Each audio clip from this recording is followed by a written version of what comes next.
السلام علیکم دوستوں، میرا نام ہے اسامہ اور آپ دیکھ رہے ہیں رومیو 41 ٹی وی۔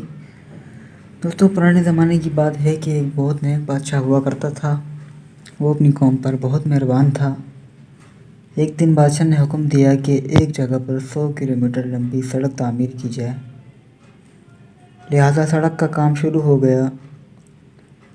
جب سڑک مکمل تیار ہو گئی تو بادشاہ نے اپنی ریاست کے سارے وزراء کو بلایا اور کہا کہ میں چاہتا ہوں کہ سڑک کا افتتاح کرنے سے پہلے اس کا ایک جائزہ لیا جائے۔ ہو سکتا ہے اس میں کوئی خامی ہو تاکہ اس کو ختم کیا جائے۔ آپ میں سے ہر ایک جا کر سڑک کا وزٹ کرے اور مجھے اس کے بارے میں بتائے۔ اگلے دن سارے لوگ سڑک کی جانب چل پڑے اور ہر ایک نے اپنے اپنے طریقے سے اس کا جائزہ لیا۔ جب سورج غروب ہونے لگا تو ایک ایک کر کے سب بادشاہ کے دربار میں حاضر ہوئے اور اپنی رائے سے بادشاہ کو آگاہ کرنے لگے۔ ایک نے کہا، یہ سڑک تو بہت اچھی ہے لیکن ایک جگہ سڑک کے درمیان میں کچرا پڑا ہوا تھا جس کی وجہ سے سڑک کی خوبصورتی میں کمی پیش آئی۔ اگر اسے ہٹوا دیا جائے تو سڑک کی دلکشی میں اضافہ ہو جائے گا۔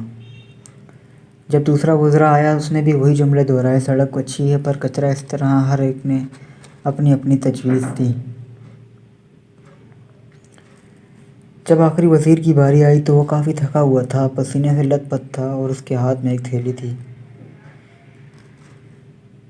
جب وہ بادشاہ کے سامنے حاضر ہوا تو بادشاہ نے اس سے پوچھا کہ آپ کی کیا رائے ہے؟ تو اس نے کہا کہ جب میں سڑک کا جائزہ لے رہا تھا تو سڑک کے درمیان ایک جگہ پر کچرا پڑا ہوا تھا جس کی وجہ سے سڑک کی خوبصورتی کم لگ رہی تھی۔ مجھے وہ کچھ اچھا نہیں لگا، لہٰذا میں نے اس کچرے کو سائڈ پر کر دیا اور وہ جگہ صاف کر دی۔ اس دوران مجھے وہاں سے ایک تھیلی ملی، نہ جانے کس کی ہے۔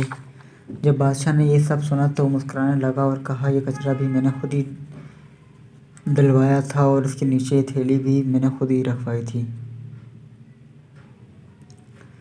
بادشاہ نے سب وزراء کو بلایا اور کہا، دعویٰ تو سب کرتے ہیں اور ہر چیز میں ڈھونڈتے ہیں اور رائے دینے میں سب سے آگے ہوتے ہیں۔ سب یہی چاہتے ہیں کہ ہر ایک چیز اچھی ہو، لیکن جب باری عمل کی آتی ہے تو کوئی بھی تیار نہیں ہوتا۔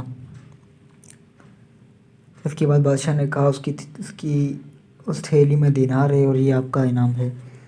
تو دوستوں، آج کے لیے بس اتنا ہی۔ اگر ویڈیو پسند آئے تو لائک، شیئر، کمنٹ لازمی کیجیے گا۔ ملتے ہیں نیکسٹ ویڈیو میں۔ خدا حافظ۔